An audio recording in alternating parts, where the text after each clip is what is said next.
Hello everyone, and welcome back to the channel. Today, we're diving into a story of royal drama, political chess, and a decision that redrew the map of Europe. We're talking about the year 1701 and the monumental crisis that unfolded when King Charles II of Spain died. Why was this such a big deal? Well, Charles, bless his heart, had no children. This left the vast and wealthy Spanish Empire, which included not just Spain, but territories in Italy, the Netherlands, and a massive chunk of the Americas up for grabs. It was like the ultimate royal lottery, and every major power in Europe wanted the winning ticket. Now, let's set the stage. The late 17th century was a chessboard dominated by powerful players, most notably King Louis XIV of France, the Sun King, and the Holy Roman Emperor, Leopold I. Both of these monarchs had strong family ties to the Spanish throne.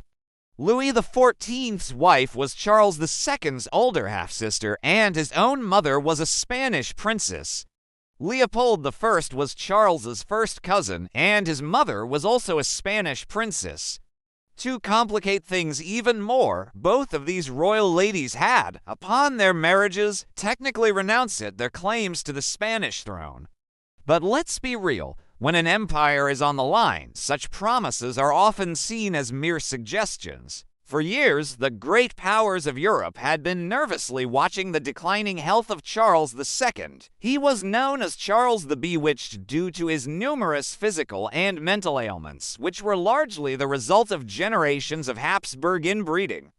Diplomats across the continent were already trying to carve up the Spanish Empire before Charles was even gone, hoping to avoid a full-blown war.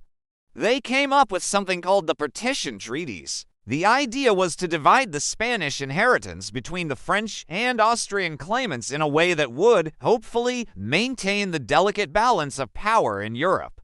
They didn't want any single nation to become overwhelmingly dominant. It sounds sensible, right? There was just one tiny problem. They forgot to ask the Spanish what they wanted. The Spanish nobility and government were furious. The idea of foreign powers slicing up their empire like a pie was a profound insult to their national pride. They were determined to keep the empire whole, united under a single heir. So, as Charles II lay on his deathbed, the pressure on him was immense.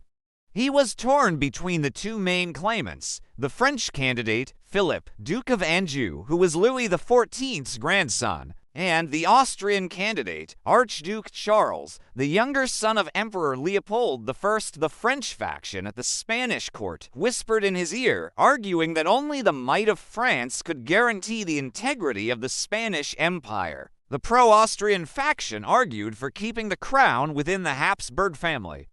In the final, dramatic moments of his life, Charles II made a decision that would shock the world. His last will and testament was unsealed, and it named one sole heir to the entire, undivided Spanish Empire. And the winner was Philip, Duke of Anjou, the French claimant.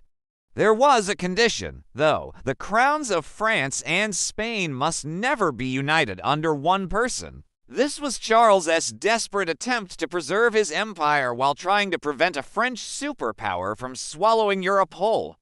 When the news reached Versailles, Louis XIV was faced with a monumental choice.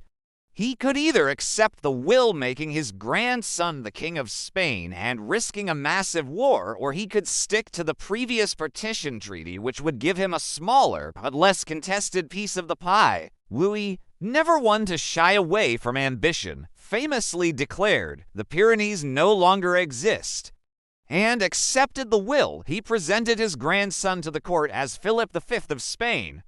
This single act was seen as a direct challenge to the rest of Europe. The English, the Dutch, and the Austrians were terrified. A Franco-Spanish super-state that would completely upend the balance of power.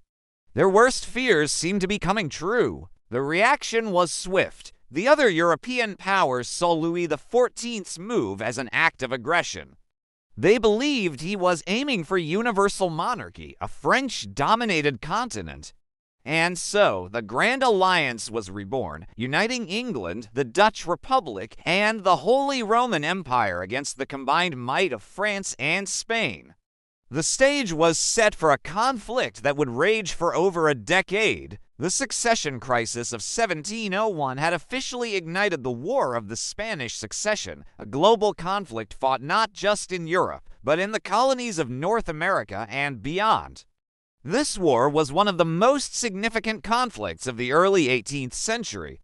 It featured legendary generals like the Duke of Marlborough for the English and Prince Eugene of Savoy for the Austrians, who won a series of stunning victories against the French at battles like Blenheim and Ramillies. The war was long, bloody, and incredibly expensive for all sides. It dragged on, with fortunes shifting back and forth.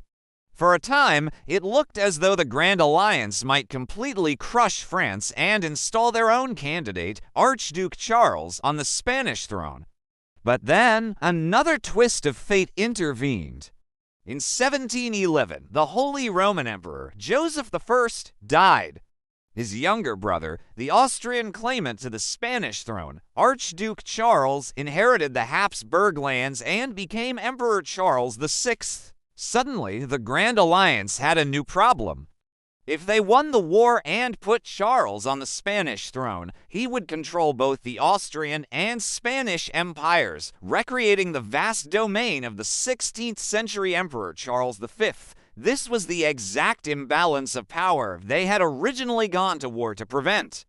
The British, in particular, realized that a united Austro-Spanish empire was just as dangerous as a Franco-Spanish one. This dramatic turn of events paved the way for peace. The exhausted nations came to the negotiating table, leading to the series of treaties known as the Peace of Utrecht in 1713. So, what was the final outcome? Philip V, the French candidate, was confirmed as the King of Spain, establishing the Bourbon dynasty that rules Spain to this day. However, he had to renounce any claim to the French throne, upholding the key condition of Charles II's will. The Spanish Empire was, however, partitioned. Spain lost its Italian territories and the Spanish Netherlands to Austria. It also ceded Gibraltar and Minorca to Great Britain, giving the British a crucial foothold in the Mediterranean. France, while keeping its grandson on the Spanish throne, was exhausted and nearly bankrupt.